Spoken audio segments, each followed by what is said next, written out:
What is going on, guys? JD from New York here. Thank you so much for stopping by the channel this afternoon. I got a little bit of extra for you. Off the script extra for your Monday, November 27th, 2017. Tonight we got Monday Night Raw. Tonight apparently we got an open challenge issued by Roman Reigns, the new Intercontinental Champion. Who will he be fighting in his first open challenge? I don't know. But all I hope is that this goes for everybody. I'd love if Roman Reigns actually used this platform to get other people over where we're used to not seeing other people.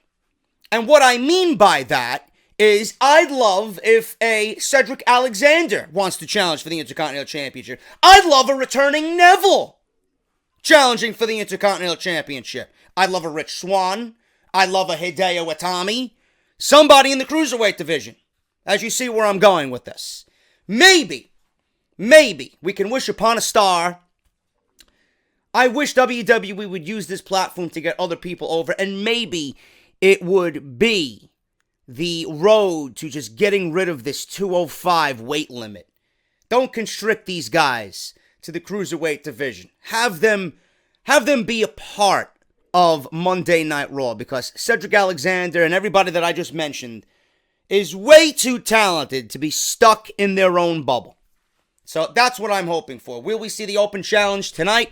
Apparently Finn Balor, Jason Jordan, Cedric Alexander has even issued a challenge. We'll see what happens on Monday Night Raw tonight. Will Roman Reigns redeem himself from that abysmal United States Championship title reign that he had just a few years back? So we'll see what happens with Monday Night Raw tonight. But I figured I'd give you guys a little extra for you on this Monday afternoon before we all watch Monday Night Raw tonight. WWE really doesn't have much to go on until the Royal Rumble for Monday Night Raw. So they got to keep Roman busy somehow. Hopefully they make it interesting, just like they did John Cena with the United States Championship. The Open Challenge has been one of my favorite things that WWE has done. It lends to the unpredictability, and believe it or not, WWE might not understand it. This is a platform to get other talent over, and that's all I want to see. I want to see Roman Reigns put other talent over. So hopefully we get that on Monday Night Raw. If you guys missed anything that I did on the channel this weekend, Off the Script was big, man. Thank you guys so much for coming out and supporting. If you guys missed part one, we talk about Finn Balor and how Vince McMahon, our beloved CEO of WWE, the Demented One himself, he might as well resurrect the Damien Demento character. Damien Demento was actually a take on Vince McMahon because Vince McMahon is demented. He's just this. This guy's fucking senile. Finn Balor's not over, according to Vince McMahon, and he is not over enough to challenge Brock Lesnar for the Universal Championship at the Royal Rumble. Whether this is true or not, I don't know, but I know Finn Balor is like 70% ahead of everybody else on that mock poll that WWE put on their website. So he's not over, Vince. He's not over. He just got 70% of the fucking vote. So go figure on that one. We talk about that in part one. Nice little rant there if you guys want to go check that out. Part two, we talk about Money in the Bank finally becoming one of the big 5 pay-per-views for WWE. It is now a co-branded Raw and SmackDown show. So hopefully we do not get 4 Money in the Bank ladder matches like I'm expecting we get, because, you know, WWE, they are definitely ones to put quantity over quality instead of the other way around. We got 3 Elimination Chamber matches and 3 Hell in a Cell matches and fucking 3 Royal Rumbles. Forget about it. They'll add fucking God knows what to these pay-per-views just to make sure that it's the biggest and best of all time. Yeah, it's not the way it works. Quality over quantity is where it's at. Hopefully they understand that with Money in the Bank. It is now a dual-branded pay-per-view, which means that I'm hoping we get a mix of Raw and SmackDown stars in the men's and women's Money in the Bank ladder matches. And then you go about booking the show as you would normally book a co-branded pay-per-view. So we talk about that on part 2. On part 3, Big Dave Batista wants to return to the WWE. He was on the Ross Report this past week, and he talks about returning, how he loves professional wrestling, how he would want to come back and come out of a semi-retirement and do the full tour. House shows, full-on storylines. He wants to be on every live Monday Night Raw or SmackDown, whatever brand they put him on. He even talks about wanting to work with Triple H as his retirement match. So that is on part 3. Also, we talk about when AJ Styles wants to retire from professional wrestling and when his contract expires. So Off the Script was big this weekend, man. Make sure you guys go and check that stuff out. It is live on the channel right now. What is also still live, and you guys got till 7 p.m. I am sitting here and it's 1:30. You guys got about 5 hours or so to go to barbershopwindow.com/offthescript. Use the coupon code Black Friday, man. It's Cyber Monday, so the deals are still going on. This is running through Cyber Monday. This is running right up until Monday Night Raw. If you guys have not purchased a t-shirt, I urge you guys to do it because you will not see this sale until next Black Friday. The only sale you're ever going to get is through a special coupon code if you are a Patreon to my channel. I got a new coupon code for you guys so you guys can save money if you are a Patreon, if you want to save on t-shirts. But this is the biggest and best deal. My deal isn't even better than this. 30% off, Black Friday. Code Black Friday at checkout. You guys can get the new Benched Design, Eat, Sleep, Bench, Repeat, which I've been doing a lot lately. And the new Jinder Mahal t-shirt, because you guys know he is the make-believe Maharaja. Fucking great, man. You guys are fucking great. barbershopwindow.com/offthescript. Also, very important, we have the opportunity to become Podcast of the Year via WrestlingRadioAwards.com. Yes, WrestlingRadioAwards.com. What I want you guys to do is go there. And you see where it says Show of the Year right there? I want you guys to type in Off the Script with JD from NY. You guys can vote once a day for every day this is up. And Solid Monster has won 3 in a row. I want to beat out the beast himself, Solid Monster, for Show of the Year. Can we do it? I'm going to be mentioning this every fucking video, so you guys better have this ingrained in your skulls. Show of the Year. JD. Off the Script. Do it. WrestlingRadioAwards.com is the place to go. I appreciate all your support. You guys can vote every day, once a day, until the voting is over. This is just preliminary. This is just to get a solid set of shows. Then the real voting takes place. So I'll let you guys know what's going on with that. Show of the Year, Off the Script, WrestlingRadioAwards.com. So thank you guys so much for that. Follow me on Twitter at JD206. Hit that subscribe button down below. We just hit 85.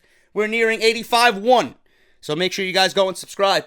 Hit that thumbs up for the video. Hit that bell. Do what you got to do. Thank you guys so very much for all of that.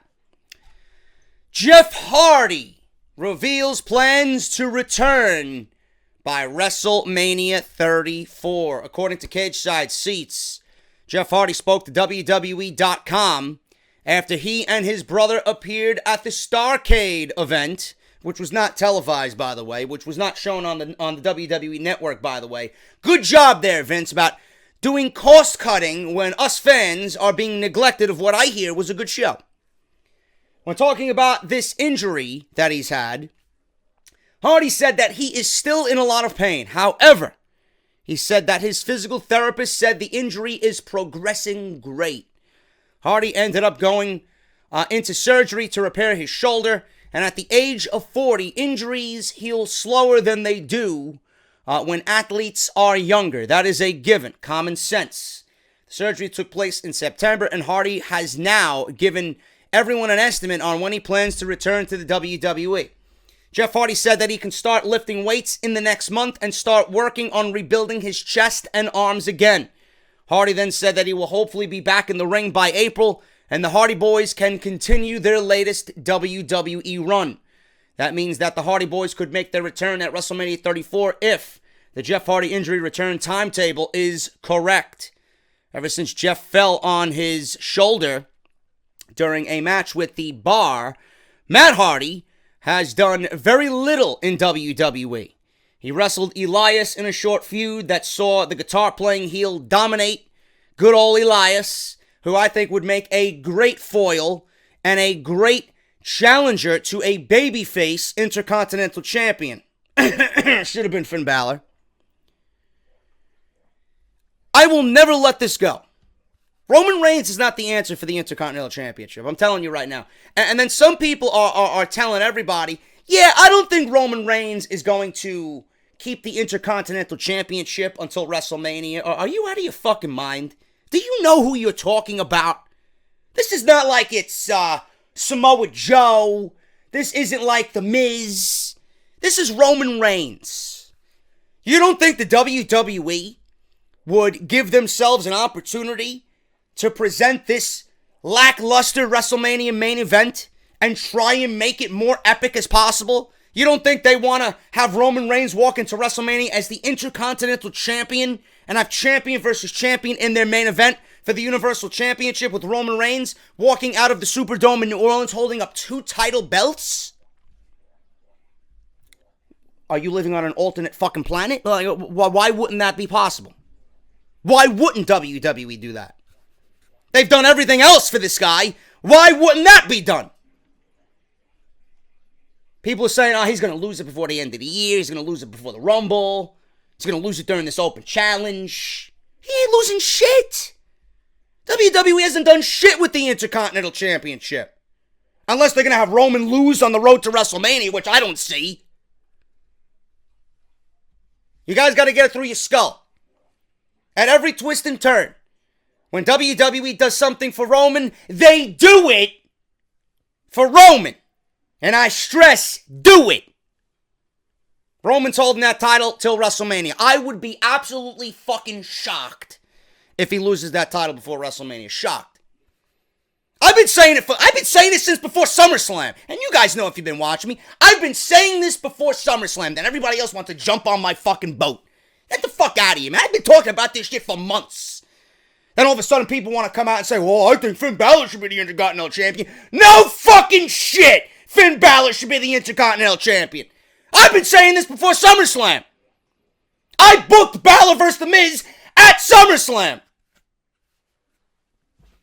I booked Balor to be the Intercontinental Champion. Why? You're not going to give him his Universal title rematch. You might as well give him a fucking consolation prize.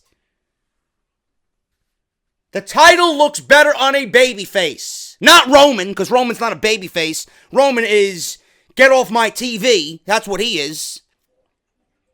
Balor, a babyface, should have been the Intercontinental Champion. Working at building that title up. A hard worker, the working man's championship. Balor would put on great matches. He would defend the title.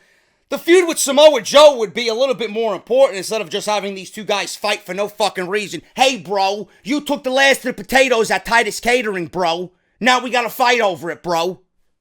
That's all that feud is about. What the fuck are they fighting for? They're fighting over nothing. They're fighting over nothing. Then you can have other heels challenge Finn Balor as a babyface. I don't know. Maybe the feud with Bray Wyatt would have been a little bit more important if the fucking gold was on the line. Maybe another rematch with The Miz. Maybe you want to sprinkle in there a Jeff Hardy versus Finn Balor match. I don't know. Who wouldn't want to see that?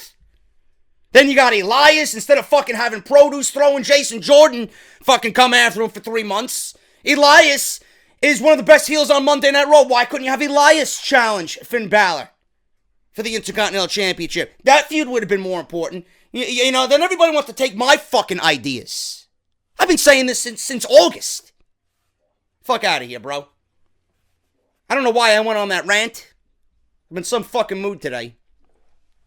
But Jeff Hardy, he could return by WrestleMania 34. Now, Matt Hardy did return at Survivor Series. He lost in the pre-show to said Elias. In October, Matt appeared on 3 episodes of Monday Night Raw, losing every match he competed in. Every fucking match he competed in. From the sound of it, the WWE has absolutely no intentions of bringing in broken Matt Hardy or awoken Matt Hardy. WWE better awake from whatever fucking sleep they're in or whatever coma they're in, creative coma, before Matt Hardy actually goes back to fucking Impact Wrestling or Ring of Honor. It was a popular gimmick in Impact Wrestling. So Hardy right now is simply waiting for his brother to return. This is Hardy Boys of old. When Jeff is not there, yeah, let's fuck over Matt Hardy. Are you fucking ridiculous? The Hardy Boys appeared at Starrcade this past weekend. King Maxwell made his WWE debut.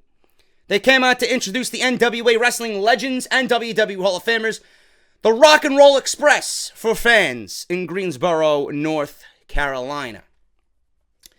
I've said it. If WWE isn't going to do the Awoken gimmick now, I would wait. Maybe Jeff is going to come back, and maybe Jeff is the catalyst for Matt to be broken. Maybe by that time, Matt is trying to copyright or gain copyright leverage with the broken gimmick. Because I don't know what Impact Wrestling is doing. I don't know if they're going to continue going on, but Matt and Rebby are trying to find ins and outs and loopholes about trying to copyright the broken gimmick. That doesn't necessarily mean that WWE is going to use the gimmick, but at least he has that in his back pocket to present to WWE if they want to use it, which at that point, I don't know why WWE wouldn't want to utilize that, because it is a money-making machine. You can make more merchandise off Matt with the broken gimmick. Meanwhile, you got Jeff doing his singles run. You got all this money coming in from both Hardys separately instead of as one entity. You can model anything. You could sell fucking mock Vanguard 1s. You could sell Matt Hardy's likeness on every fucking t-shirt with the broken gimmick. You know? You could sell fucking green beans, stuffed green beans for your fucking pet. Something, I don't know. You know WWE's marketing teams got that shit down packed. They're fucking, that's one of the best things about WWE. Their marketing team and their merchandising team is great. So I don't understand why they won't utilize the broken gimmick or the Awoken gimmick or something along those lines while Matt is here now. I'm hoping, and this is my creative dream scenario, Jeff comes back and Matt, when Jeff returns, blames him for his downfall in the WWE. Matt becomes broken. Matt and Jeff feud for a little bit. Maybe they feud over an Intercontinental Championship. Who the fuck knows? You know? That would be very interesting. WWE's version of the broken gimmick. Maybe by SummerSlam we can get a broken deletion or you know, something like that. Like they did in Impact Wrestling. You know, final deletion. Something along those lines. WWE can recreate that in their own likeness and their own gimmick. But I think it would be best if WWE isn't going to do anything with Matt now, which I don't think they are. I pitched the idea for Bray Wyatt to be the perfect catalyst to start this broken gimmick for Matt Hardy. Matt and Bray Wyatt would be a great feud. You know? Some people are telling me Matt is tweeting cryptically. You know, things need to change. I feel something in me awakening. He's losing to Elias. He's losing to Braun Strowman. He's not featured on anything important on Monday Night Raw. If you're not going to do anything with him now, I think Jeff Hardy is the second best option for him to turn broken and be that catalyst to turn him broken. Matt can simply blame Jeff for his downfall. Simple as that. Simple as that. You know? Your spot monkey ways, I mentioned on Off the Script this past weekend. Your spot monkey ways have cost me, you know, months of my WWE career. Look at me. I'm a shell of my former self, and he just goes insane. Simple as that. But Jeff, looking to return by WrestleMania 34, and I hope so, because with Jeff Hardy there, the product is better. I'm a big Jeff Hardy fan. I'm a big Hardy Boys fan. When Jeff is there, things are a little bit more interesting. Their tag team division is absolutely fucking useless on Monday Night Raw. Jeff needs to come back, and he needs to be healthy. I can't wait for him to come back. Right now, he reveals that he will try, at least, to be at WrestleMania 34. Major feud for Paige upon her WWE return. Last week on Monday Night Raw, Paige made her first WWE appearance in over a year when she returned to the ring and attacked several members of the Raw Women's division. The former Divas champion made a big impact upon her return to the WWE after a year off due to a neck injury. Alongside the debuting Mandy Rose, aka Eva Marie 2.0, and Sonya Deville, Paige returned and attacked Sasha Banks, Bayley, Mickie James, as well as Raw Women's Champion Alexa Bliss in the backstage area. Now, as a heel and a part of a very interesting stable that they put her in now, Paige, everybody thought she was coming out as a babyface. WWE turned her heel. almost seamlessly. Now, they attacked many members of the Raw Women's Division. Now, there are many possible opponents for Paige to feud with inside a WWE ring upon her return. Paige's first feud opponent may be revealed, or may have been revealed on Twitter, as they sent tweets to one another over something so minuscule. So Paige, in response to what was going on Twitter, Asuka tweeted out on social media this past week, and as you guys can see here, you brought back up why you aren't ready for Asuka either.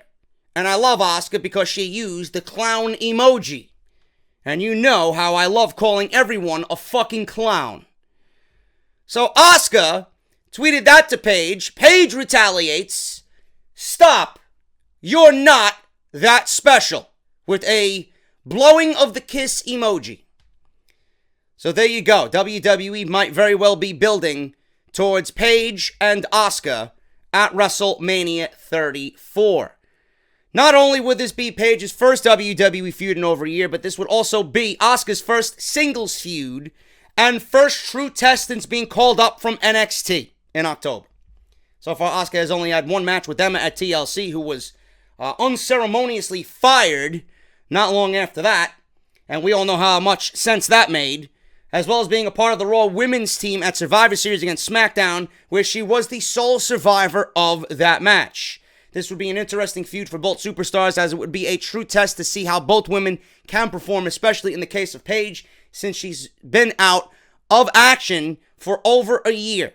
Both women have excellent in-ring skills, and Paige can lead the promos on the microphone.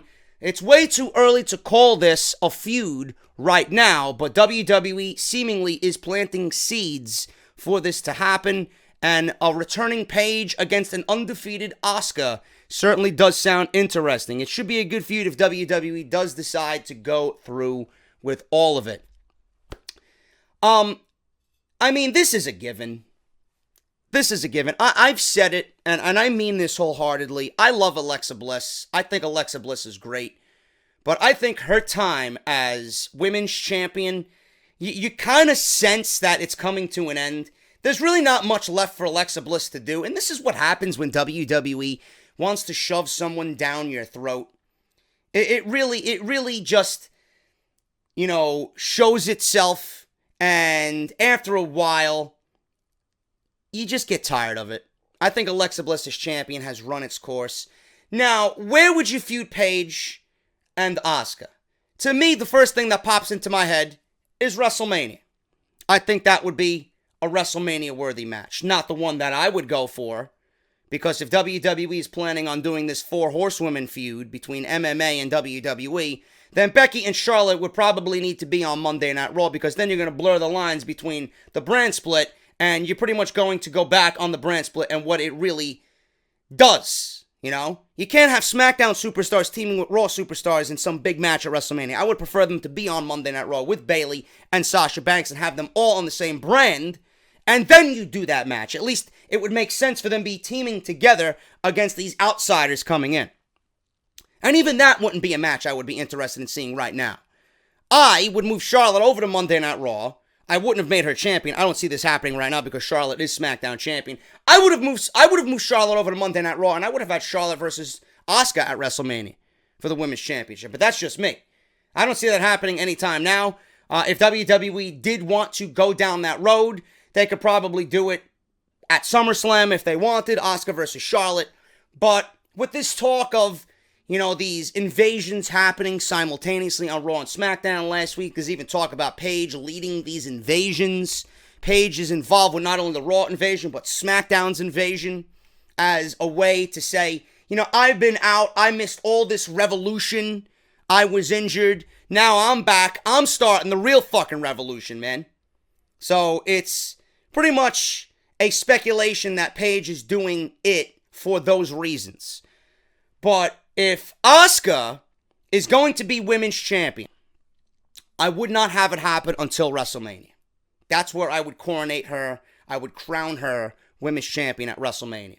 Now, with the talk of a women's Royal Rumble It's still 2 months out. WWE right now, I've heard from Ryan Satin and James McKenna of Pro Wrestling Sheet that WWE does not have any plans right now at all for a Women's Royal Rumble, but it's still early. If WWE does do a Women's Royal Rumble, then you would have Asuka win that Royal Rumble.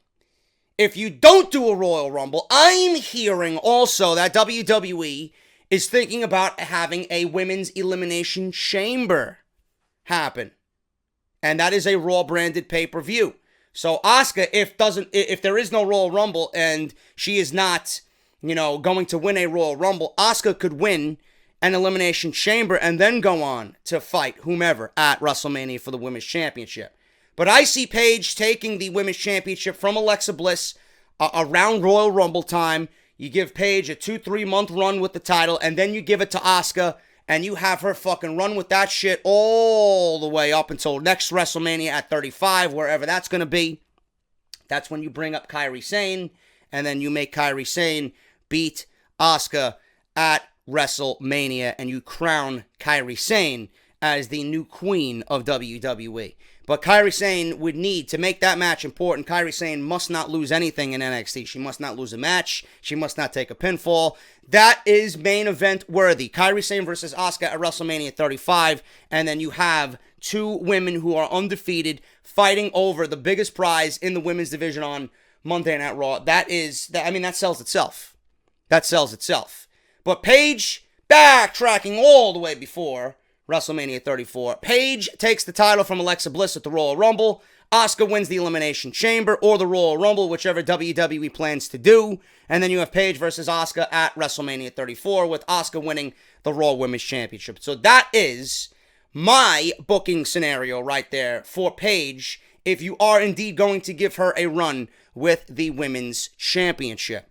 So Paige and Asuka possibly in motion for a future feud on Monday Night Raw. We'll talk about how Paige could be behind both the NXT roster invasions, or women's roster invasions from NXT, rather. We'll talk about that sometime during the week. I might save that for Off the Script this weekend.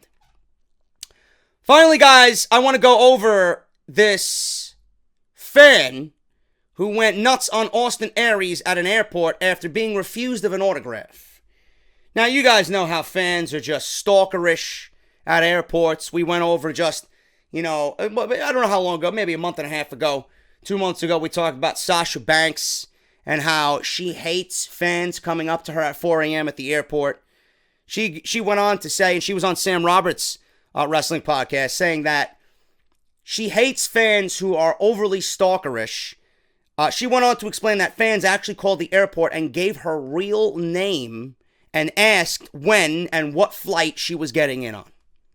Just so that they can meet her at the airport, they can wait outside her gate, get an autograph, a picture, and do whatever else they got to do, Austin Aries was at an airport, and he ran into a fan, and this fan went on Facebook and just put Austin Aries on blast.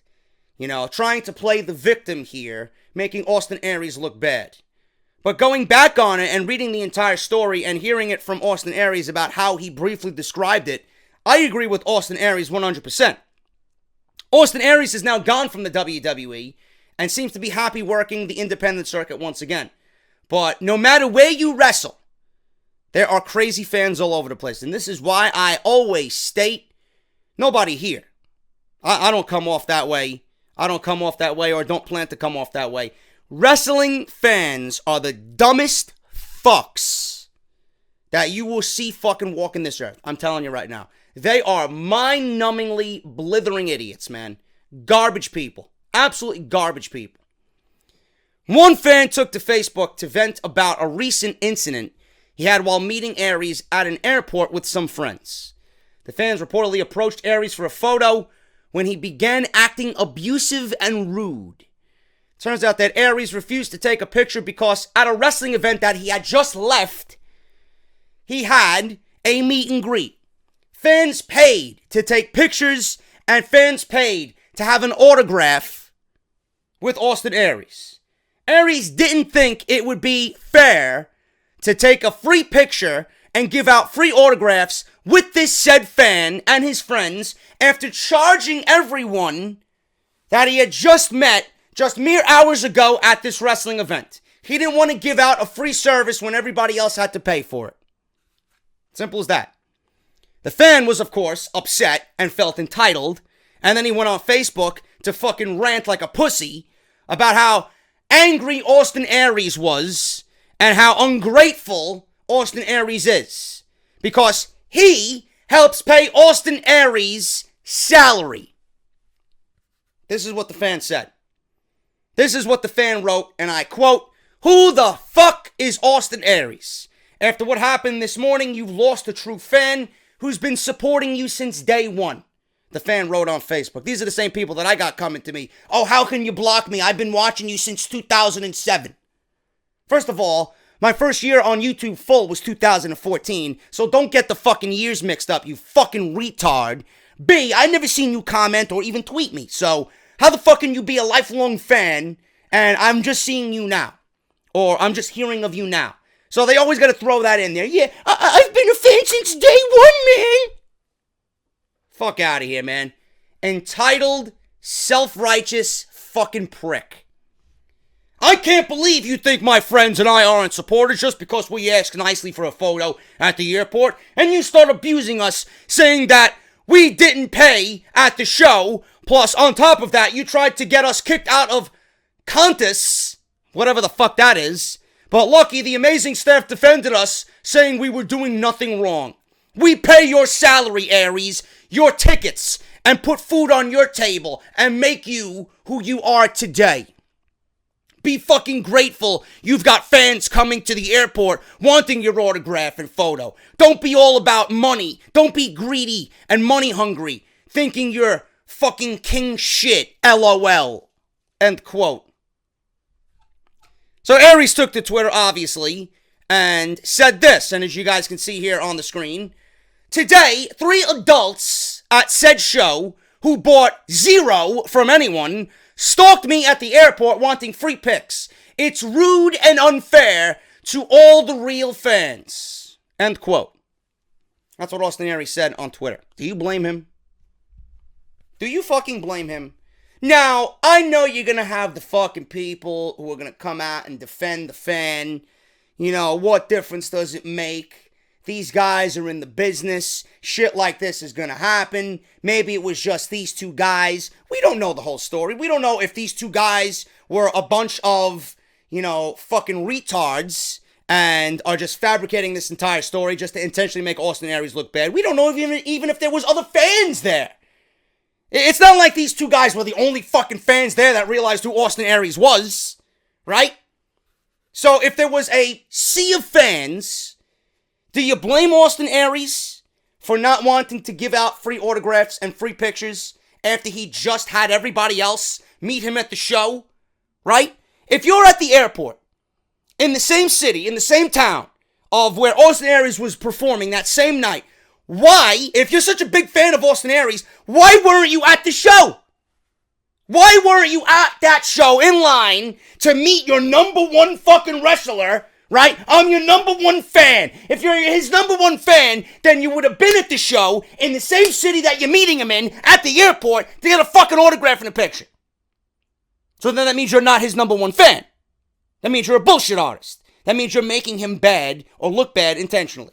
Fuck that fan. Fuck that fan. Don't give me that shit. If you wanted so badly to have Austin Aries' autograph, you would have been at that show. If you're meeting him at the airport, you could have easily went at the show. Or went to the show.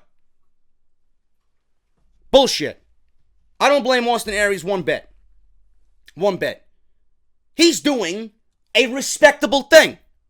Oh, JD's nothing but money hungry. He should be giving out autographs anyway, we the fans, we deserve it. You don't deserve shit. You don't deserve shit. None of us deserve shit. We don't know what happened. We don't know how these people approached Aries. We don't know if they were pushy or demanding. Maybe they didn't show Austin Aries respect, and maybe if they were a little bit nicer, he would have given an autograph. Who knows? We don't know the fucking story. Nobody was there. No, but we're going to base this experience on what some fucking goon on Facebook wrote.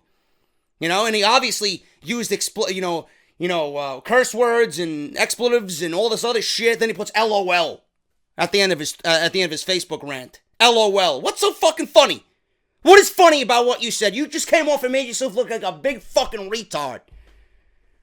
I don't blame Austin Aries one bit, man. He's doing the respectable thing. If you heard Austin Aries on Chris Jericho's podcast, he sounds like a respectable individual. He really does. So he didn't want to give out free autographs when he was just at a show and charge people God knows how much money for a fucking autograph, being that he just came off a WWE contract. He's able to charge whatever to meet whomever. He's able to charge whatever for appearance at whatever wrestling show. If you are his number one fan, you would have went to the show. You would have made an effort to go to the show and meet this so-called favorite wrestler in the world of yours. Fuck out of here, man. You are entitled to nothing. Austin Aries, I do not blame him whatsoever for what he said and what he did in response to these fans at all, man. So let me know what you guys think about that. I'm going to get out of here. That is Off the Script Extra. I hope you guys enjoyed today's little podcast for you. Tonight we'll be watching Monday Night Raw. Monday Night Raw review will happen tonight, so make sure you guys tune into the channel around 12:30ish. It should be uploaded on youtube.com, and then we will continue on through the week with more great wrestling content right here on the channel, man. I am JD. If you enjoyed the video, hit that thumbs up. Let me know what you guys are thinking down below, and I'll see you all tonight for Monday Night Raw. I'll talk to you later.